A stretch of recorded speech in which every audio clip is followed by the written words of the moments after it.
मेरा नाम रोहित है। मैं एक छोटे से कस्बे में अपने मम्मी पापा और बड़ी बहन नैना के साथ रहता हूँ।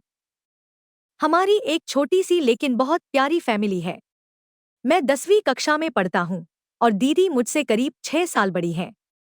उन्होंने हाल ही में कॉलेज की पढ़ाई पूरी की है और अब घर पर ही ऑनलाइन कोर्स और कंपटीशन एग्जाम की तैयारी कर रही हैं। दीदी बहुत ही समझदार और शांत स्वभाव की है। उनकी बातें हमेशा ठहराव लिए होती हैं, जैसे कोई अपनेपन भरा साया हो। उनका रंग गोरा, बाल लंबे और आंखों में एक गहराई है जो किसी को भी आकर्षित कर ले। अक्सर मोहल्ले की आंटियां मम्मी से कहती हैं, नैना बहुत ही सलीकेदार लड़की है, एकदम अपने घर की रौनक। मम्मी भी कई बार हंसते हुए कहती है, रोहित, तेरी दीदी मेरी दूसरी मम्मी जैसी है, हर काम में हाथ बटाती है। एक दिन मम्मी पापा को ननिहाल के गांव में एक रिश्तेदार की शादी में जाना था। यह शादी 2 दिन की थी, लेकिन सफर मिलाकर उन्हें लगभग 3 दिन बाहर रहना था। मम्मी ने मुझसे पूछा, बेटा तू मामा के घर चलेगा या ही रहेगा? मैंने कहा, नहीं मम्मी, मैं यही दीदी के साथ रह जाऊंगा, मामा के घर बोर हो जाता हूँ। मम्मी थोड़ा सोच में पड़ी, लेकिन दीदी ने कहा, मम्मी चिंता मत करो, रोहित मेरे साथ रहेगा, मैं इसका ख्याल रखूंगी। अगले दिन सुबह सुबह मम्मी पापा निकल गए। मैं गहरी नींद में था। जब उठा तो देखा कि घर थोड़ा शांत है। दीदी ने मुस्कुराते हुए कहा, सो गया था ना तू? मम्मी पापा निकल गए, नाश्ता बना दो। मैंने सिर हिलाया और उठकर फ्रेश हो गया। नाश्ते के में दीदी ने मेरी पसंद का पोहा बनाया था, साथ में गरम चाय। यह छोटे छोटे पल किसी त्योहार से कम नहीं लगते थे। नाश्ते के बाद दीदी ने कहा, रोहित आज मेरी एक दोस्त आ रही है, स्नेहा।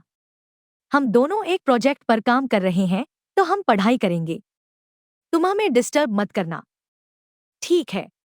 मैंने थोड़ा हैरान होकर पूछा, पूरा दिन? दीदी मुस्कुराई, नहीं पगले, सिर्फ 2-3 घंटे, फिर तू जो चाहे कर लेना। मैंने सिर हिलाया, ठीक है दीदी, मैं मोबाइल में कुछ देख लूंगा। करीब 1 घंटे बाद डोर बेल बजी। दरवाजा खोला तो एक लड़की सामने खड़ी थी, करीब दीदी की ही उम्र की। हल्के गुलाबी रंग का सूट पहने, कंधे पर बैग टांगे हुए।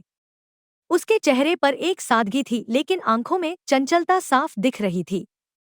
वो दीदी को देखकर मुस्कुराई और अंदर आ गई। दीदी ने परिचय कराया, रोहित यह स्नेहा है, मेरी कॉलेज की दोस्त। मैंने मुस्कुराकर नमस्ते कहा और अपने कमरे में चला गया।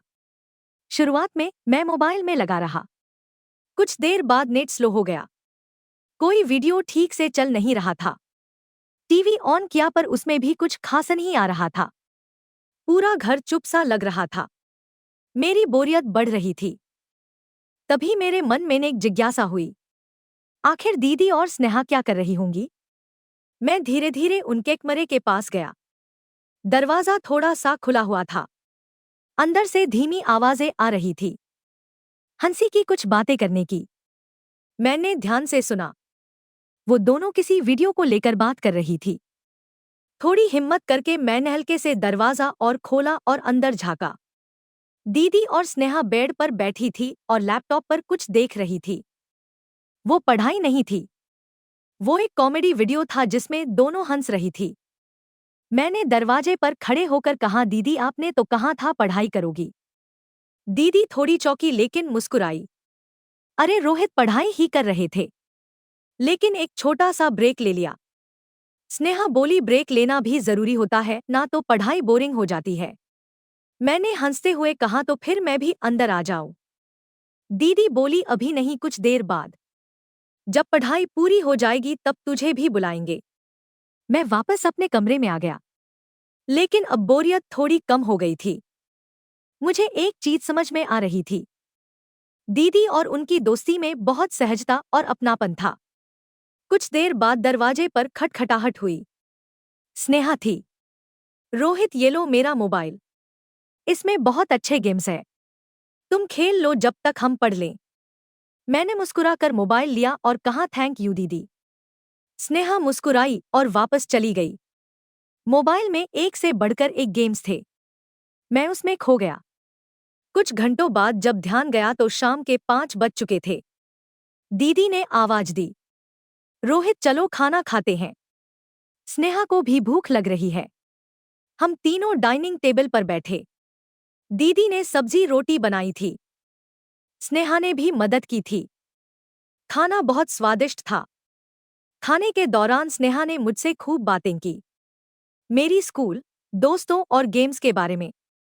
मुझे बिल्कुल भी ऐसा नहीं लगा कि वह बाहर की कोई लड़की है। वो बहुत अपनापन से बात कर रही थी। खाने के बाद मैं बालकनी में गया थोड़ी हवा खाने। तभी दीदी आई। रोहित आज तू बहुत समझदारी से पेश आया। बहुत अच्छा लगा। मैंने कहा आपका कहाँ मानना चाहिए, है ना दीदी? दीदी मुस्कुराई और बोली तू बड़ा हो रहा है अब। कुछ बातें समझने लगा है। मैंने दीदी की ओर देखा और कहा मैं तो आपके जैसा बनना चाहता हूं दीदी। दीदी ने मेरे सिर पर हाथ रखा और बोली बस दिल साफ रखना, यही सबसे बड़ी बात है। रात को जब स्नेहा चली गई तो मैं और दीदी सोने से पहले फिर थोड़ी देर बातें करते रहे। उन्होंने मुझे पढ़ाई के टिप्स दिए, भविष्य की बातें की और यह भी कहा कि अगर मैं कभी कुछ समझ ना पाऊं तो बेहिचक उनसे बात करूं। उस दिन मुझे पहली बार एहसास हुआ कि घर में सिर्फ माता पिता ही नहीं, भाई बहन का रिश्ता भी कितना गहरा और अनमोल होता है।